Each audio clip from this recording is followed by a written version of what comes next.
It's a Wednesday episode of Locked On Grizzlies. Mhach thrives in a Utah finale, or at least shows flashes. Maybe thrives was a little bit strong. Overall, Salt Lake City takeaways as the Grizzlies start their transition to Salt Lake City. And FanDuel, one of our wonderful sponsors here at Locked On Grizzlies, has the Grizzlies over-under on wins for the year released. High, low, just right? We'll talk about that next here on Locked On Grizzlies.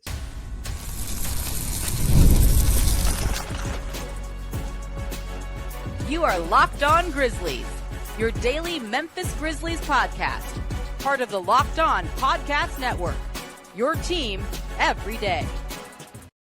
It is time to lock in on this Wednesday episode of Locked On Grizzlies. It is I, Joe Mullinax, your host for this episode. That is right, your host. No to Michael Cole, Memphis Grizzlies beat writer for the Commercial Appeal there in Memphis, Tennessee. Award-winning, incomparable to Michael Cole, is currently getting ready to go on an airplane, leaving on a jet plane for roughly a week out in Las Vegas. So the next time you see DeMichael, he will be live from Sin City getting ready for the main event of Summer League. We got to remember that Utah is the appetizer, right? 3 games in 4 days. We have to pace ourselves here. We still got all 30 NBA teams in action at Summer League, out in Las Vegas. Thank you for being with me on this episode of Locked On Grizzlies. We are free and available wherever you get podcasts. As proud members of the Locked On Podcast Network, your team each and every single day.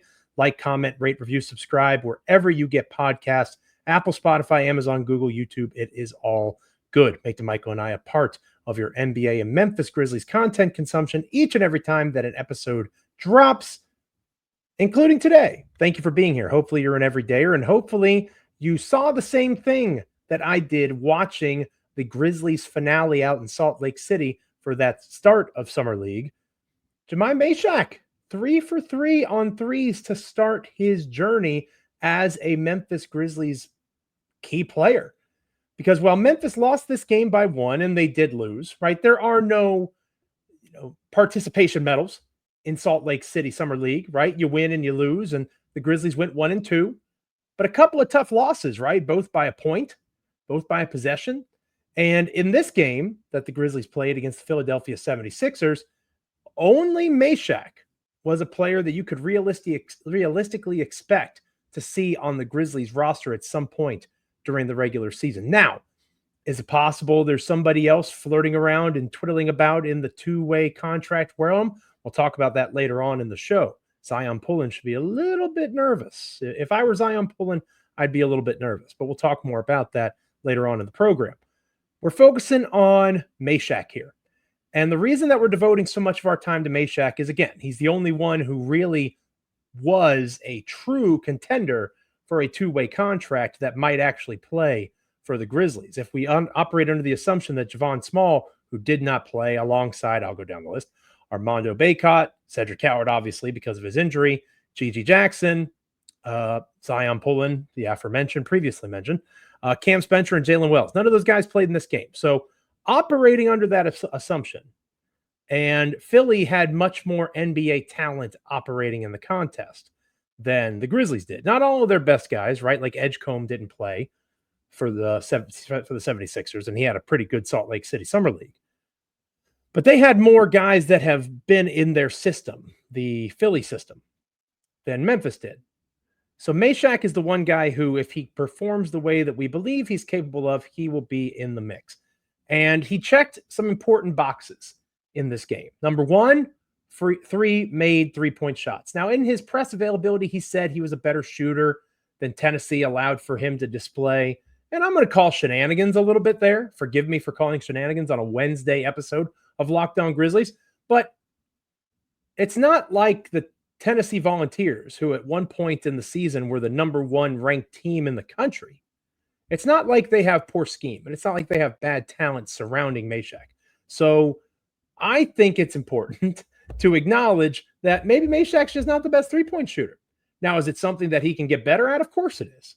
And this is a good flash of what he is capable of in that particular way. Because if he can improve as a three-point shooter and just be enough of a threat that he can't be completely ignored, his defensive tenacity is going to pay dividends as he adjusts to the NBA speed of the game. This is a guy that desperately needs to be in the G League to start this season so that he can feel what it's like to go against players. Again, he played in the SEC, the best conference in basketball this past year. It's not like he played a bunch of schmucks every night, but now it's professional ball.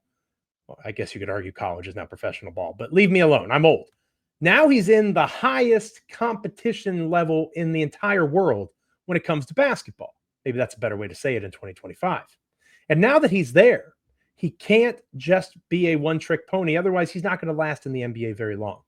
He has to be elite at one thing, which he has the potential to be elite as a defender. And he has to be a net neutral in the opposite space, somewhere on the other end of the court, so that he is not a liability. Three-point shooting is the quote-unquote easiest way to get there. And again, showing those flashes was really good.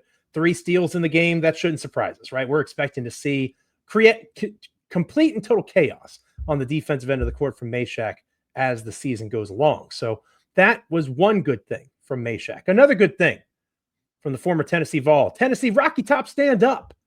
Another good thing was the fouls, right? He fouled out in yesterday's contest. Maybe he knew that he was going to get a little bit more burn today, or a couple of days ago, excuse me. Maybe he knew he was going to get a little bit more burn yesterday. But he did all that elite defending in about 24 minutes of play with only 3 personal fouls. That's what we're talking about.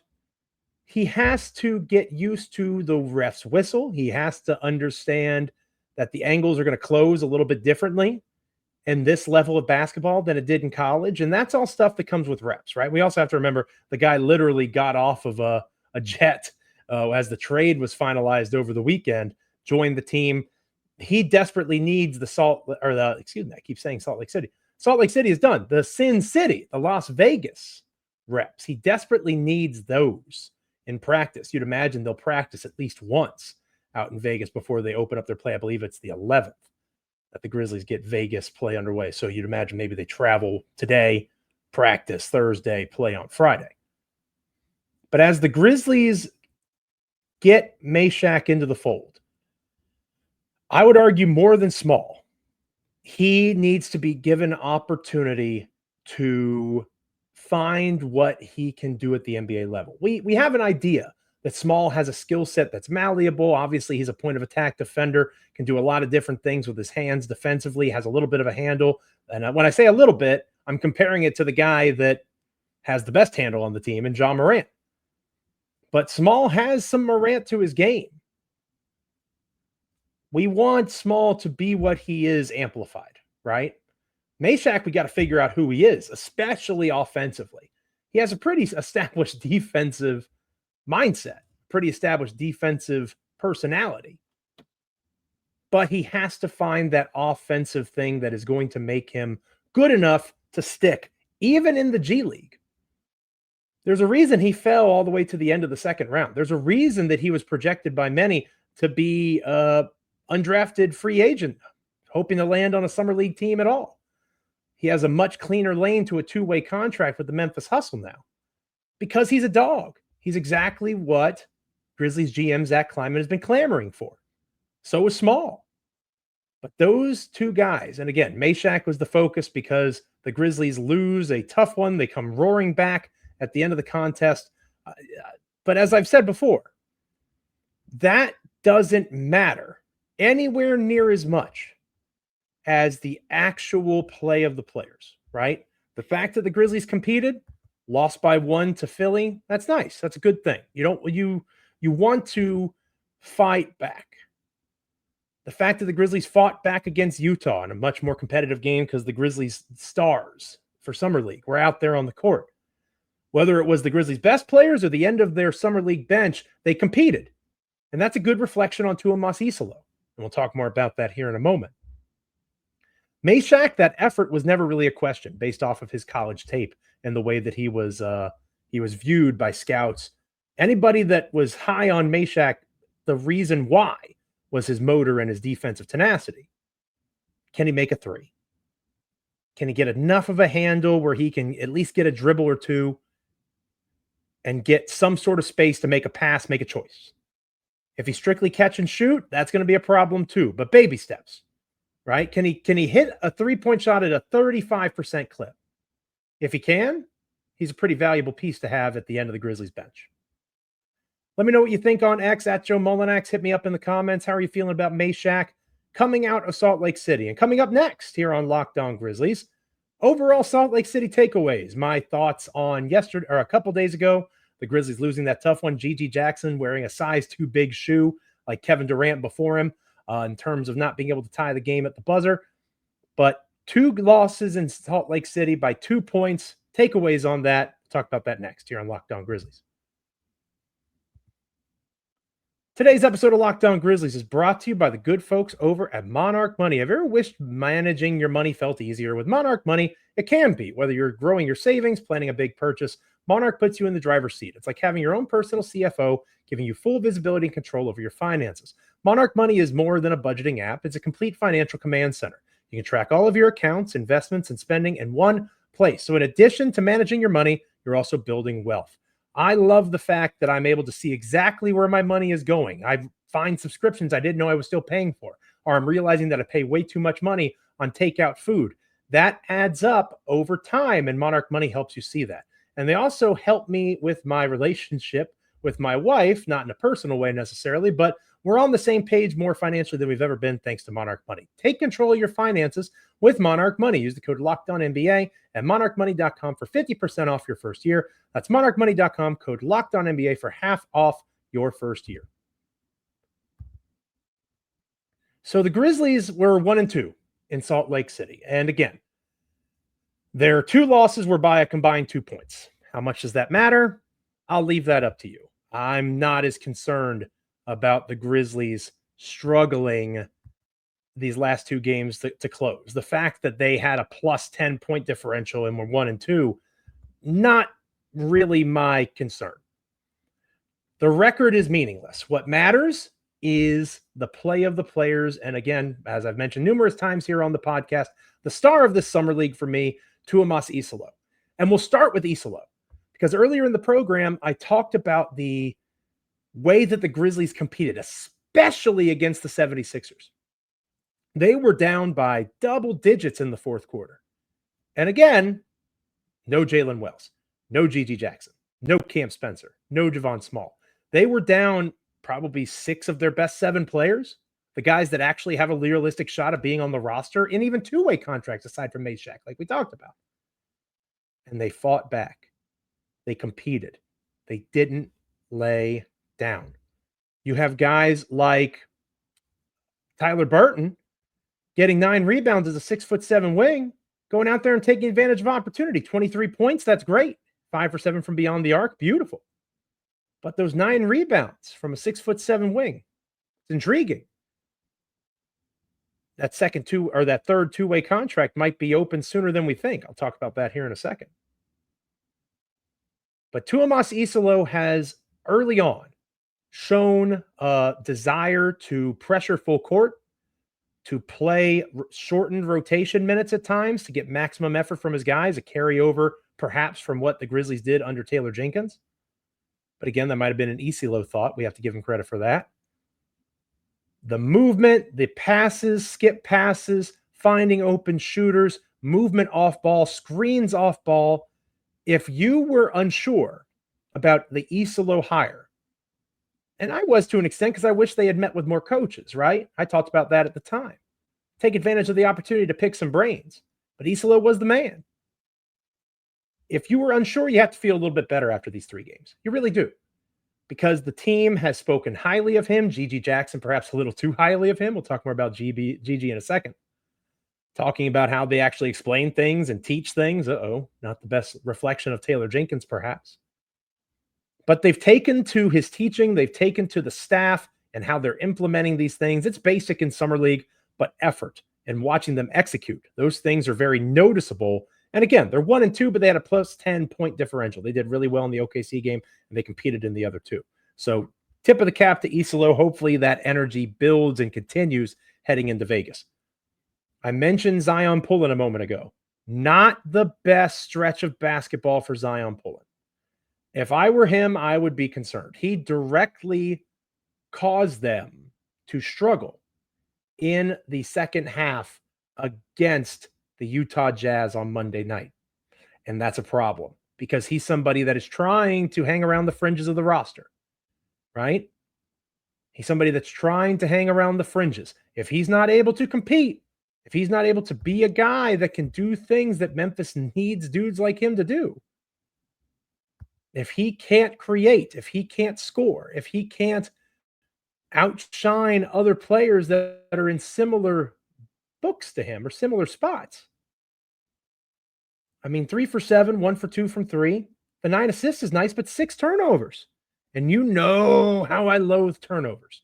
I despise them unless they are in fluffy, decadent, doughy form with some sort of delicious filling. I can't stand a turnover. And Zion had too many, and his poor decision-making hurt the Grizzlies in that contest. And he didn't do anything in the first game against the Thunder that directly contributed to winning. That was Cam Spencer, G.G. Jackson, Jalen Wells. So Zion Pullen needs a really good Las Vegas because the name I mentioned earlier that, maybe you had no idea who he was, Tyler Burton. I was impressed with Tyler Burton. I was impressed with the former Villanova prospect. Yes, he played for the University of Richmond before that. Maybe I'm a little bit biased, but Burton looked good against Philly. And that's just one example. You can scout the rest of the Summer League all through Las Vegas. If Pullen doesn't compete and there's somebody that pops on tape like Jay Huff did last year, make the call, make the switch. Pullen has to step up. People that don't have to step up are Cam Spencer, Jalen Wells, and G.G. Jackson. If Tuomas Islo came out to start Vegas Summer League and said, yeah, they're all done. Cedric Howard's not going to play because of his shoulder, more than likely. He's been doubtful for all of Summer League. If he came out and said those 3 dudes were done, I'd be cool with it. I've seen enough. I've seen exactly what they need. If you want to keep playing Cam Spencer for the sake of it, that's fine. That guy is a competitor. We joke about the term dog. In reality, he competes. He gets after it up and down the court, 94 feet. He is giving everything he's got, every single possession. That's not a guy that helped implement that he's almost certainly trying to stop. Jalen Wells is the same kind of guy. And Wells looks very much the part of a guy that the Grizzlies front office and coaching staff says, you know what? He's good enough to play the 2. We don't need Desmond Bane anymore, as crazy as that may sound. And maybe the Grizzlies do need Desmond Bane, right? We'll talk about that win-loss total, the initial one released by FanDuel here in a little bit. Apparently, FanDuel thinks that the Memphis Grizzlies really needed Desmond Bane. But the Grizzlies thought that trade package was a good trade package. That combined with Jalen Wells and what he can be at that 2-guard spot, they're comfortable with it. And he's looked the part in 2 Summer League games. If he didn't play another second, totally get it. And then you got G.G. Jackson, who looked so good against the Utah Jazz. But the thing that really stands out to me about G.G. is the fact that he looks more and more like a big to me than a wing every minute that he plays. Now, I want to stress, does that mean he can't play the 3? No, that's not what it means. G.G. Jackson can play the 3. He's athletic enough. He's young. He's just about to be 20 years old. This is a guy that can do those things, right? So I'm not saying you don't play him there. What I am saying is as he continues to develop as one of the youngest players in the NBA still going into his 3rd NBA season, as he continues to develop his game, that is somebody that should play the 4 in mismatches. I'm going to say the quiet part out loud. Depending on the matchups, why can't he play the 5? If the Golden State Warriors trot out a lineup that has Al Horford at the 5 or Draymond Green at the 5, why can't G.G. Jackson play at the 5? If you're playing against a team that has a smaller center and you are down both Jaren Jackson Jr. and Zach Edey to start the season, and you're worried about who's going to eat those minutes, if Brandon Clark can play the 5, why can't G.G. Jackson play the 5 for Spurs? That malleability is what makes G.G. so attractive as a prospect. He can score in bunches. That's phenomenal. We know he can do that. But where is the space for adding? It's in facilitation of offense, like DeMichael and I have talked about countless times. It's in defensive rotations and the ability to move and communicate on that end and attack passing lanes and be a better weak side help defender. Playing the center spot could be good for him in spots, depending on the lineup. Don't get in the comments or on X at Joe Mullinax and yell at me saying how stupid I am. GG at the center could work, depending on the matchup. But GG, Cam, Jalen, They did exactly what you wanted to see from them. Small obviously should keep playing. Mhach should obviously keep playing. And Jalen Wells is not going to say, I'm done playing basketball. Like, he's going to want to keep playing. But we've seen what we need to see from those guys if the Grizzlies make the choice to move on to the regular season with those three, I should say. When we come back here on Locked On Grizzlies, we're going to close out this episode of the show. I mentioned it earlier. The Grizzlies over-under win-loss mark out for the 2025-2026 season, according to FanDuel. Do you agree? Let's talk about it next. Stick around here on Locked On Grizzlies. Welcome back to this episode of Locked On Grizzlies. It is I, Joe Mullinax, wrapping up this episode of the show. No DeMichael Cole this time around. Of course, he is getting ready for Las Vegas Summer League the next time that there's an episode of Locked On Grizzlies. DeMichael will be live from Vegas, getting us ready for the main event, right? Utah is the appetizer. Vegas is the main course. The entire league descends on Las Vegas. What will the Grizzlies look like? How will they move forward? How can they make changes from Salt Lake City to Vegas? That'll be stuff that we focus on in our next episode. But we'll close out today talking about our wonderful sponsor, FanDuel. Shout out to FanDuel. They posted the over-unders for the regular season, and these are early, right? It's literally July. So it's possible the Grizzlies make another move. It's possible another team makes another move, right? Like Bradley Beal gets added to the Clippers potentially. All the different dominoes that could fall after that transaction occurs. Jonas Valanciunas decides he does want to play in Europe and gives all this money back to the Denver Nuggets. There's lots of different things that can still change these numbers. But the Grizzlies' initial over-under win total for the 2025-2026 season is 41 wins, or 40.5, I should say. So if you take the over, you think they're going to get 41 or more wins. If you take the under, you think they're going to get 40 or fewer wins. Now, I tried to tell you, dear listener, dear viewer, that these Grizzlies were a play-in team as currently constructed. I tried to say that, and so many of you got mad at me, and so many of you pointed the finger and said, I don't know what I'm talking about, even though DeMichael Cole agreed with me, maybe not as aggressively, and maybe not as loud, right? I'm loud, I'll give you that. DeMichael is the cool, calm, collected one. I'm the crazy person. But I told you that that Grizzlies team, as constructed, is a play-in team. And guess what? Guess what? FanDuel, friendly reminder, it ain't their job to lose money. It's their job to bring in the action and make money. And they have set the initial over-under for wins on this Grizzlies roster as presently constructed at 40.5. Guess where that would have the Grizzlies in the thick of? The 9 and the 10 seed in the Western Conference. The Sacramento Kings this past year were 40 and 42. And the Dallas Mavericks were 39 and 43. Dear listener, dear viewer, I wonder, maybe this Joe Mullinax guy knows what he's talking about. Now, I will say 40.5 is too low. I will say that I would take the over on that one. I think I have the Grizzlies at 42 and 40 as currently constructed. And 42 and 40 would still have them in the 9 seed. They'd still be in that mix. But 40.5 feels low. It's saying that Desmond Bane is worth 7-ish games. And while Desmond Bane is amazing, don't get me wrong, I love Desmond Bane. He used to rev my engine, right? Basketball engine. Pause. Basketball engine. Desmond Bane is not going to be replaced. But Kentavious Caldwell-Pope. But Jalen Wells. But Ty Jerome, once all of these transactions and signings and all those things are done, can those guys get the Grizzlies closer to 48 wins than 40 wins? Absolutely. Absolutely. I think the Memphis Grizzlies, as constructed, are a 42 and 40-ish win team. Now, again, not going to say put that in Sharpie. Could the Grizzlies win 44, 45 games? Of course. Things break the right way. Could the Grizzlies lose 41, 40, 39, 38 games? Yeah. It could go that poorly, depending on injuries. If Ja Morant misses games, I've said it time and again, nothing else matters. If Ja Morant can't play 70-ish games, which he hasn't done his entire career, nothing else matters.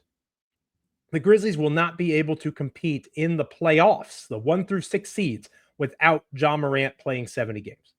They need Ja to be a dude. Scottie Pippen Jr. is wonderful. Ty Jerome, I'm a big believer in him. Ja Morant is your one max contract player. Jaren Jackson Jr. is just below the max. Ja Morant is your one max contract guy. He's the young face of Nike again. He is all of these things. It is time to play basketball and to be the star that you are paid and perceived to be. If he does that, the Grizzlies are going to be a playoff team. I truly believe that. If Ja Morant is a MVP candidate, they'll be a top 4 seed. Because I believe in Ja Morant that much, and I believe in what Jaren Jackson Jr. has become that much, and the vision of building around those two guys. I'm in. Could the Grizzlies be a 4 seed if everything goes right? Yeah. I truly believe that. But that 40.5 number should be a wake-up call to those of you with Beale Street blue-colored glasses that tried to tell me that I was wrong about perception of this team. Of course, Memphis, Tennessee is going to say that the Grizzlies are going to be a playoff team. Of course, they're going to say that Ja is going to rise and ascend like the Phoenix. Of course, they're going to say that Jaren Jackson Jr. is going to take another step forward. They're going to have the best, sunniest disposition around the team possible more often than not, and that's okay. I love you, Memphis. I'm with you in terms of believing in the positives of this team. But when it comes down to the nitty-gritty of it, when it comes down to what is now legal in this country, sports gambling, doesn't mean that they're exactly right all the time. They're wrong plenty. And I think there's other numbers that they're going to be off on, like the Washington Wizards.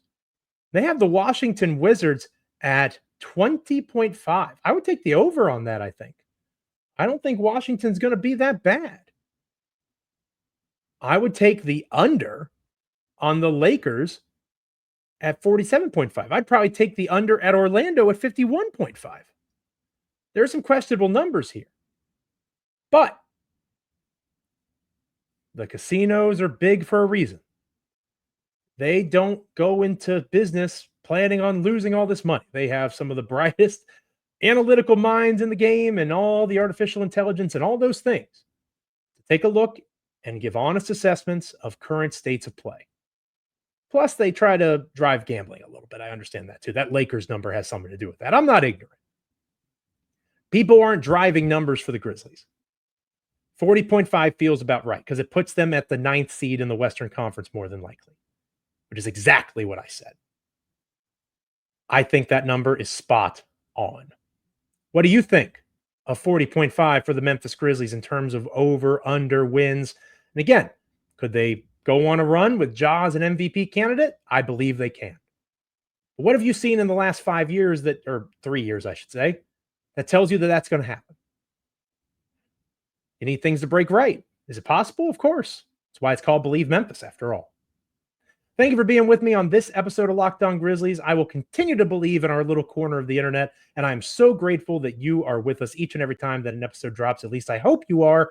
If you're not already, become an everydayer. Like, comment, rate, review, subscribe on Apple, Spotify, Google, Amazon, YouTube, literally anywhere you get a podcast. Make DeMichael and myself part of your NBA and Memphis Grizzlies content consumption each and every time that an episode drops. It is much appreciated each and every time that you are able to do that. And now that you've made Locked On Grizzlies your first listen today, for your second listen, find the Locked On NBA podcast where there is no offseason. Doug, Matt, and Hayes keep you up to date on contract negotiations, rumors, and everything you need to be the most informed NBA fan. Find Locked On NBA on YouTube or wherever you listen to podcasts, part of the Locked On Podcast Network, your team every day.